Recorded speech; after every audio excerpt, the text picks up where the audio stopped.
Okay, no issues. Okay, Miss Ria Kaur Sethi, could you please introduce yourself? Yes, sir. Sir, I was born and brought up in the city of Mohali, Punjab. Further, I have done my graduation in economics from Shri Guru Tegh Bahadur Khalsa College, Delhi University. Furthermore, I have completed my post-graduation in development studies from Jawaharlal Nehru University. My most recent stint has been with the government of Punjab as a Punjab Good Governance Fellow, sir, where I had the good fortune of working with the Municipal Commissioner of Ludhiana, sir. Okay, what is the meaning of your name, Ria? Sir, Ria stands for graceful and beautiful. However, my parents named me as an acronym of their three respective names, such that I imbibe the qualities of all three of them. Very interesting. Uh, Yes. is grace and beauty a universal construct, as in, can everybody understand and appreciate grace and beauty equally, or is it very culture specific? Sir, I believe that grace and beauty are certain universal standards that everybody can appreciate. And as it is rightly said, that beauty lies in the eyes of the beholder. So I believe that everyone has their perception of beauty, but as a construct, it is very universal. Okay. You have been born and brought up in Mohali, and Mohali is part of that tri-city combination, Chandigarh, Mohali, and Panchkula, I believe, right? So, Yes, sir. what kind of influence has this tri-city has had on your upbringing?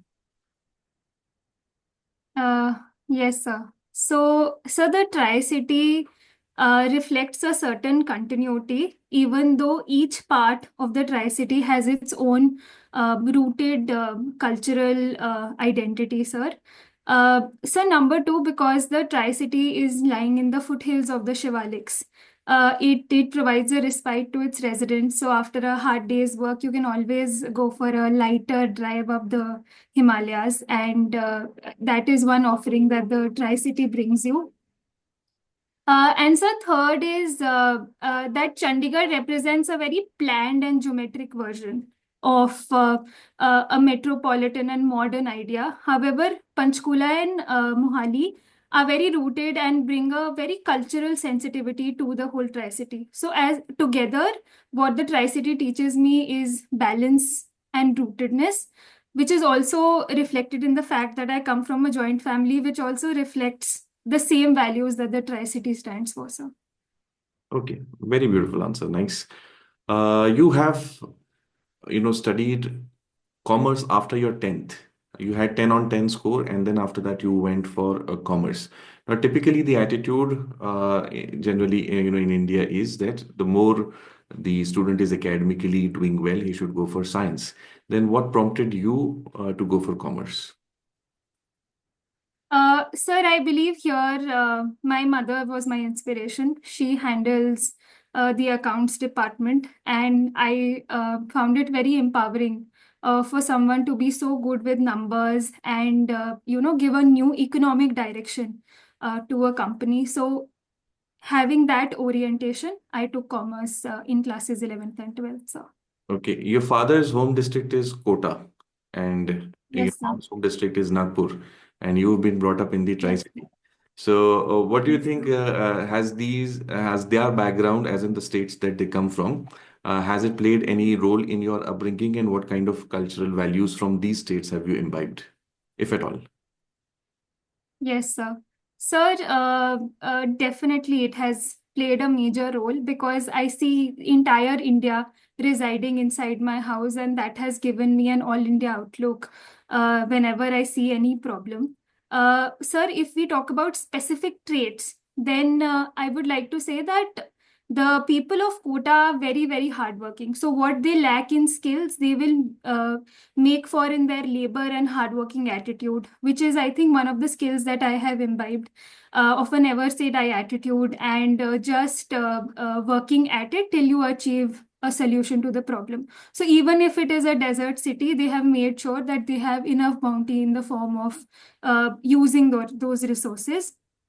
Sir, Maharashtra, on the other hand, is another cultural epitome. And I believe Maharashtra has had a lot of diverse things. So in Nagpur, you have the headquarters of a lot of religious institutions. You have had Ambedkar ji come and transition to a different religion. However, sir, there have been no communal instances ever in Nagpur. So there is a certain balance in the personality of Nagpur. So, sir, both of these qualities have come together in shaping my perspective. So it has played a major role, sir. Okay. Kota is also famous for, among other things, coaching industry. Okay. Yes, sir. It used to be a very major thing until very recently, although now it is subsiding. What do you think is the reason behind proliferation of these kind of coaching, centers for various competitive exams? Do you think it is because of certain inherent flaws in our education system? So more than the inherent flaws, there is a certain level of competition that the country experiences, which is a negative fact of the demographic dividend that is touted ever so widely. Competition becomes a fact, which makes the parents feel that they are not giving their children enough. Are they giving them the best kind of instruction? Are they giving them the best kind of teaching? So then, sir, places like these become a hub because the parents feel that they might be missing on the best instruction or the best kind of education that they might have an opportunity to give their students. So, Okay. We are in the process of implementing the national education policy. In yes, your sir. view, what are the three most important, you can say, changes that are being brought about, which will have great long-term effects? Now, I don't want a bookish answer. Whatever you Hmm. feel resonates with you, okay, and which will, based on your experience, which you feel will have a great impact for the students, and rank them in order of their importance. So first will be the focus on foundational numeracy and literacy. So we know that in spite of RT being a huge success in terms of the infrastructure that it has created, we still see in a lot of other surveys that learning outcomes haven't kept at par, sir. So I believe that if we can empower each student with the ability to read a textbook, that will give us a lot of dividend in the form of skilling later or creating employment opportunities as well. So one is that. So number two is removing the taboo from vocational education. So we now have a certain paraphernalia wherein the child will finish school, then go to college. However, sir, not everybody wants to do that or is cut out for that. So it is very, very important that we impart skills, and the NEP has highlighted that since class 5th, it will impart a lot of vocational education to students. And so number three will be the removal of silos. So when I was in class 11th and 12th, we had the option of only taking commerce or only taking science. And as you rightly mentioned, I wanted to take a combination of all and put it to the problems that I see in the world. And now the NAP is offering that. It is offering a toolbox to students to solve the challenges of the 21st century. So, sir, I feel these three are the monumental achievements that the NAP envisages to embark upon, sir. Arithmetic and numeracy has been very central in your academic journey. So you mentioned about your mom being an accountant and numbers being so important for you, then the maths Olympiad, and subsequently economics and commerce. Why do you think still, why a lot of students have number one fear of mathematics, and how can we, try to help them overcome it? Yes, sir. Sir, I believe mathematics is a very beautiful subject, but it is based on a linear equation. So if you want to solve a problem of division, you need knowledge of addition, subtraction, multiplication, and then the basics of division. So it's a very linear method. And if, as we see, that the attendance rates in schools are not as much as we'd like them to be. So if a person misses any one link in that entire chain, I believe their entire confidence on solving a sum falls down, and this keeps increasing as a person rises up the classes.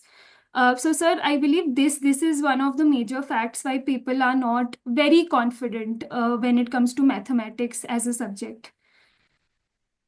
All right.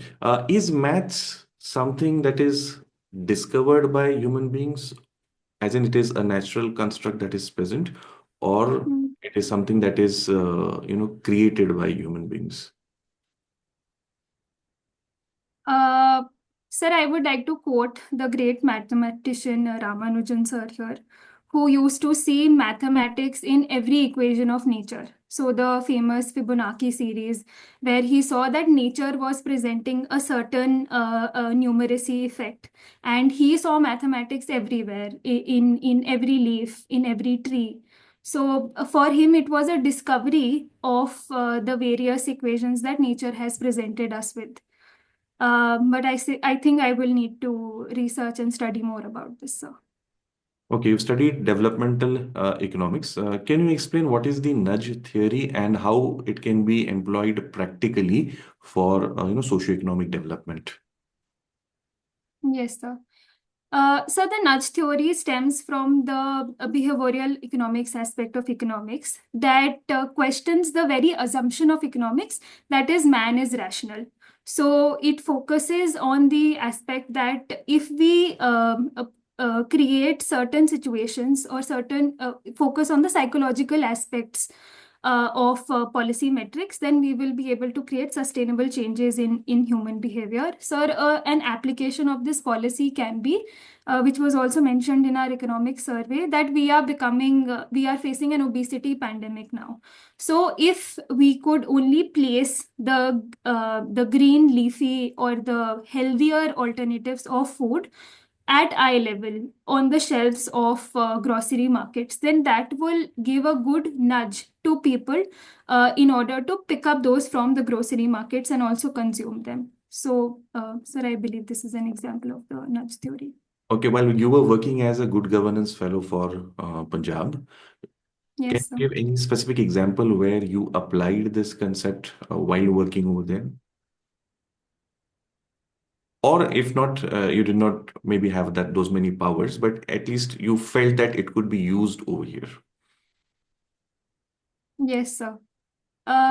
Sir, while we were reworking the website of the municipal corporation, what we did was, as soon as a person paid the bill of the water or the sewerage, we also presented them with a form regarding their citizen satisfaction. So if the form before I came was present in a standalone form and nobody used to fill it, but when we attached it along with the bill and it came right after the bill, so people did not face a lot of inertia in giving their feedback, and it also completed the loop with the corporation, and we could also then work on whatever feedback that we were getting from the people. So Okay, you've studied at the Khalsa College, a very famous yes. institution. Could you tell me what were the conditions that led to the formation of Khalsa Panth?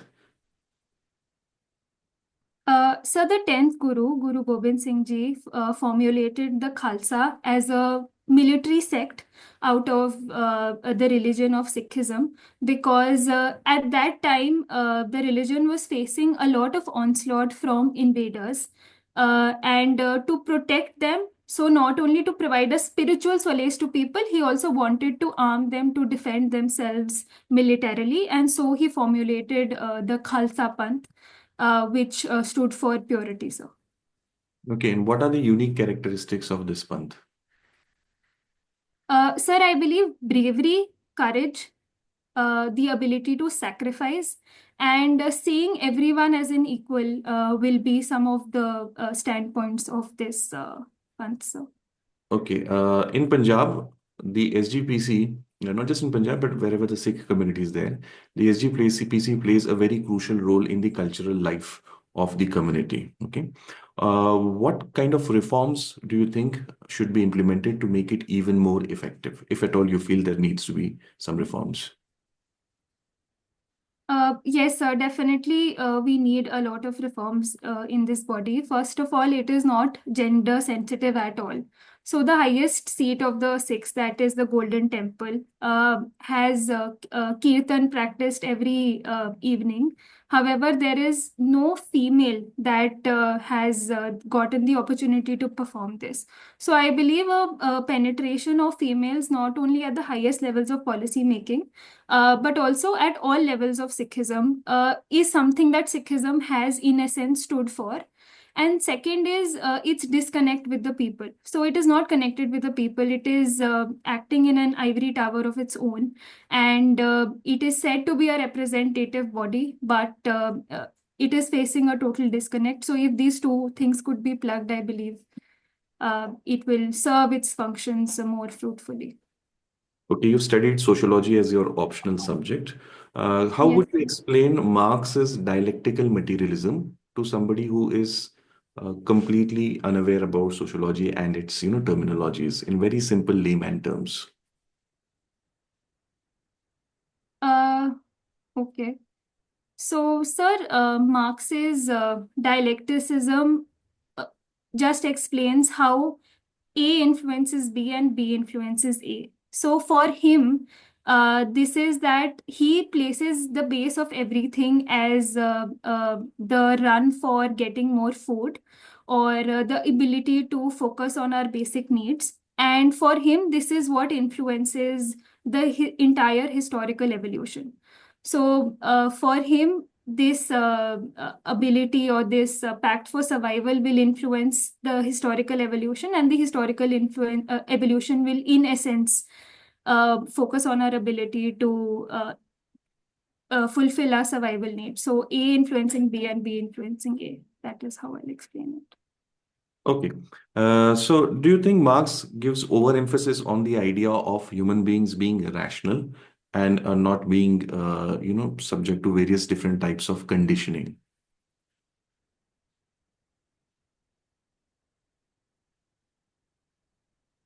So Marx does put an overemphasis on the economic aspect by thinking that if people have started making profit, then this is the only cycle that they will get trapped into. Recently, we see the example of Ratan Tata, who not only made a lot of profits by making a lot of companies, but he also contributed to research and development and to enhancing the shores and the boundaries of technology in India. So I believe that he had a unidimensional aspect towards profit orientation. However, this can be more multidimensional. Okay. You were mentioning about women not having the same kind of role when it comes to gurudwaras under SGPC. On Yeah. a tangential note to that, how do you think patriarchy operates in rural and urban areas? Does it operate differently in rural and urban areas? As a student of sociology, what is your view regarding it?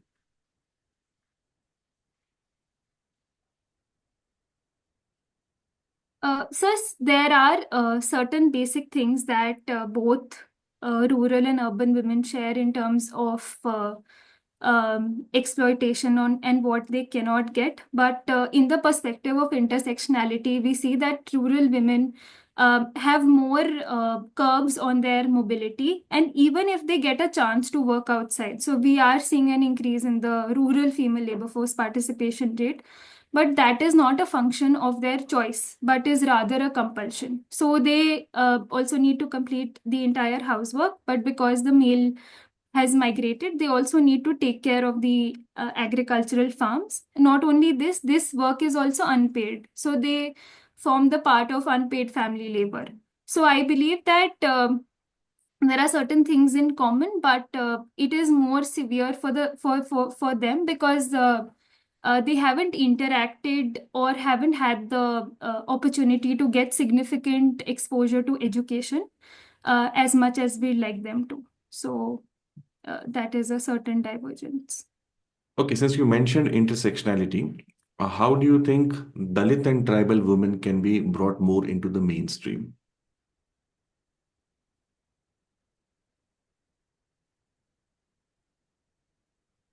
Sir, I see this as a spectrum. So, as far as we've come since independence, we have seen a lot of mobility take place in the middle rungs. So, Dalit and tribal women are seen in a lot of spaces, in a lot of MNCs working, and they have significant representation there. But where we are not seeing changes is in the upper rung and the lower rung. So we still see a lot of disproportionate representation in acts such as manual scavenging or the informal sector. So I believe, sir, there I would like to ensure that there is enough skilling, there is enough education, and enough opportunities are created for Dalit and tribal women so that they can be brought into the mainstream, sir. Sir, in the upper levels, what is lacking is there is reservation. So we see in universities there is a lot of SC/ST reservation, but these reservations are not filled. So, sir, there we need to do a case by case analysis of why women are not choosing. So, for example, right now, IITs did a proactive step of increasing the number of seats and then creating an open door policy for women to come and see whether or not they were comfortable. So, sir, here we need to understand if we have enough people in the funnel and then also create proactive steps to incorporate scheduled caste women into the upper ranks of universities or jobs, sir. Often, when some special measures are taken for women, it so turns out that they sometimes become counterproductive. For example, menstrual leave, although ostensibly the intention is right, but then that creates, entry barriers. Or for that matter, when travel-related concessions are given, there also, there are some criticisms that are, meted out at it. So, don't you think it is better that instead of having special provisions, you just ensure strict equality with the other gender? Is that a more nuanced approach for dealing with problems that women face? Sir, I believe a more nuanced approach is equality, but the treatment of equals need to be equals.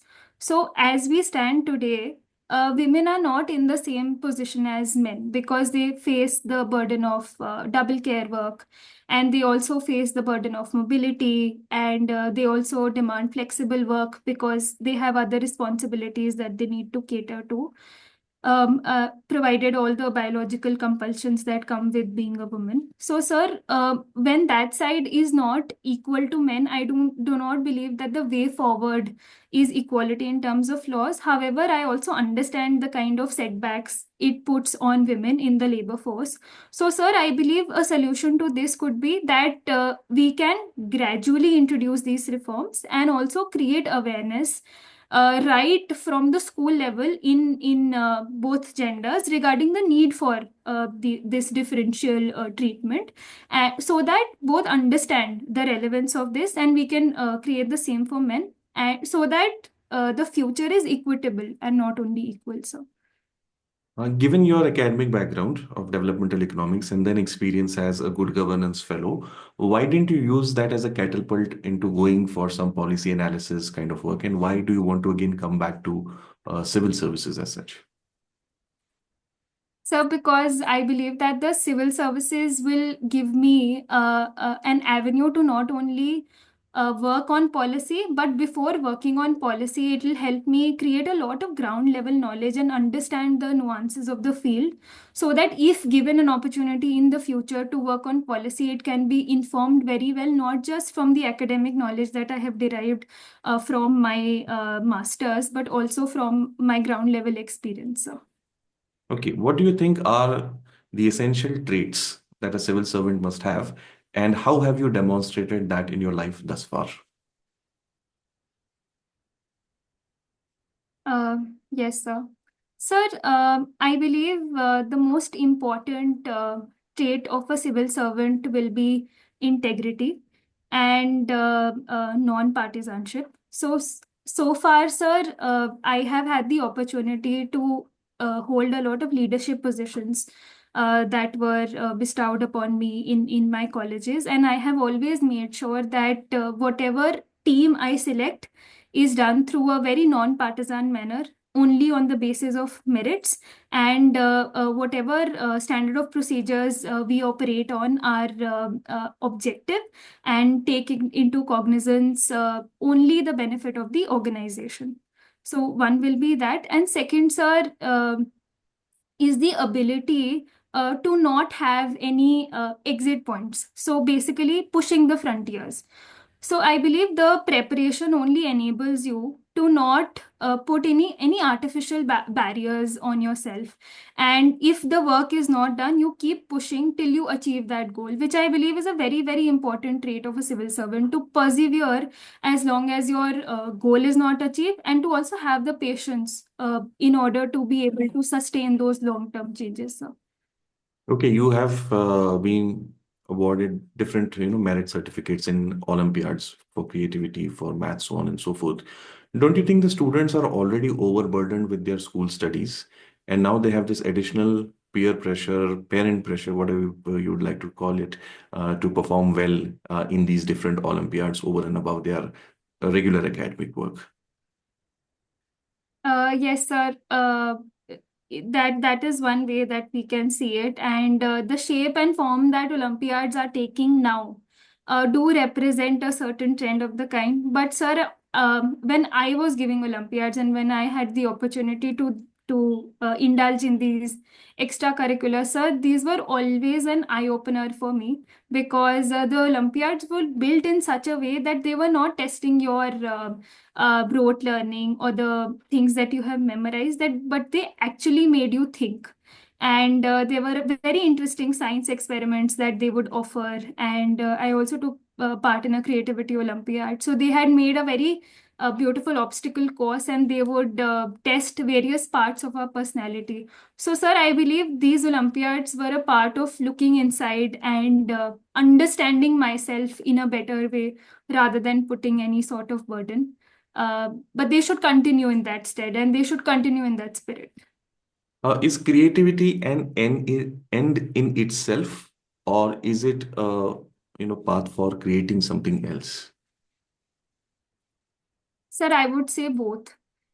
Because creativity is all about replacing what is with what if. So you are not only forging a path, but you are using that path to reach somewhere.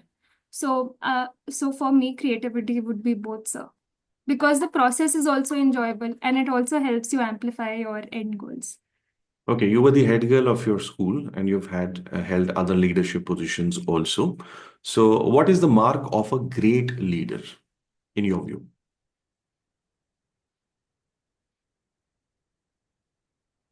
Sir, a great leader will always take it into cognizance what the team feels, and will not be a know-it-all, be-all, uh, and assume that what he thinks is best for the school or the children is what should be the way forward. Sir, another very important quality is to have a very tough hand and ensure accountability in all aspects, but also have the emotional quotient to check on everybody and make sure that they are aligned with the team and are not alienating themselves. And I believe a third thing is to always have the back of your team. So if you are encouraging them to innovate, if you are encouraging them to take responsibility, then they need to be rest assured that you are there to have their back, sir.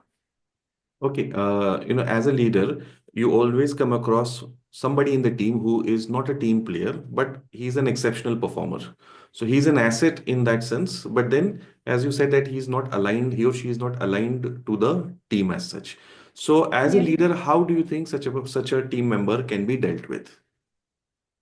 Yes, sir. Sir, so a two-pronged strategy can help here. So in the short term, what can be done is we can divide our roles in a manner that everyone can work according to their strengths. So if he works well in an individual capacity, then he can be given something where he can use those strengths well. However, sir, in the long term, for the benefit of the team and so that cohesively we come across better, so I will invest in a lot of team building activities so that the person also understands the value of working with the team and how his abilities will also be amplified when he interacts with the team, sir. So, sir, this will be the approach that I follow. Okay, you've played basketball also for your UT. Yes, There sir. are a lot of traditional Indian sports like Kho, and there are many others such as Kabaddi and many others. Okay, but these are not as popular with the urban kids. So, what do you think should be done to ensure that our traditional Indian sports are also as popular amongst the urban, children? Yes, sir. Sir, I believe OTT platforms are something that are bridging the gap between rural and urban India. So, if we can have, these situational comedies that bring into perspective the culture of rural India or the culture of these games, then I believe they'll latch on very quickly with the youth. Also, sir, social media is a great platform in order to start challenges of the kind. So if we could start a Pittu Garam challenge, and I'm sure that the challenge can keep on getting passed, and students will in no time get aligned with what a rich diversity and culture we have in the form of sports, sir. Sir, also the Khelo India games that India is promoting has all of these sports. They can also promote one sport that we tend to have forgotten, and because they also stream live on YouTube, that can create a good audience with the students. So. Okay, the Reserve Bank of India is coming up with the central bank digital currency. Now, in this day and age, when we have internet banking and various different payment interfaces, what role do you think that this digital currency can play, which the other avenues cannot? Or to put it in different words, what are the pros that CBDC will bring? Yes, sir. So the CBDC is a very important reform that the central bank is bringing, because not only will it further our vision of a less cash economy, that will also double down on organized crime and money laundering that find its cycles in the cash economy. It will also help us nudge consumers in the way that is beneficial to them. So, for example, if the government wants to create a welfare policy, it can attach a certain use to the CBDC, and that DBT can be used to procure shoes, for example, for their child. So these are the advantages. It can also provide an alternative to cryptocurrency, which provides the benefit of convenience. So, if the central bank itself is introducing a currency of this kind, I believe it will detract people from using something as unreliable as a cryptocurrency, and move towards a more authentic and convenient online source. Yeah, these major tech giants like Google, Facebook, Amazon, these have become very powerful. Their revenues are now, bigger than many countries' GDPs also. Now, how do you think collectively should we, as in not just India, but collectively all the countries of the world should deal with anti-competitive behaviors that these, multinational companies are exhibiting? Yes, sir, it's a very important issue, because, as we have seen, the world is now becoming heteropolar. And the recent news also pointed out how Elon Musk is calling the shots in a lot of elections, sir. So I believe the world needs to come together. And so, like, we have come together in the form of a tax for multinational corporations, where there will be a 15% tax. And you cannot use one country against the other. Sir, here also I believe the this is a problem without a passport, and only when the world asserts itself together will we be able to curb the powers of these technological companies, while ensuring that innovation is not strangled. Arya, given your academic background, your grooming, your exposure, don't you think you should have had Indian Foreign Service as your first choice? Sir, definitely. I think there is nothing to be more proud than representing your country on an international forum. So, but I have certain personal obligations, which I think I will be able to service better as an administrator, sir. Would you like to elaborate, or you're not very comfortable about sharing that? Sir, I have a single mother, so I would want to be present here, and it will be very difficult to come back from a foreign country. So just because of that, I have given a preference to the administrative Okay. services. My last question to you, Ria. Who is Ria?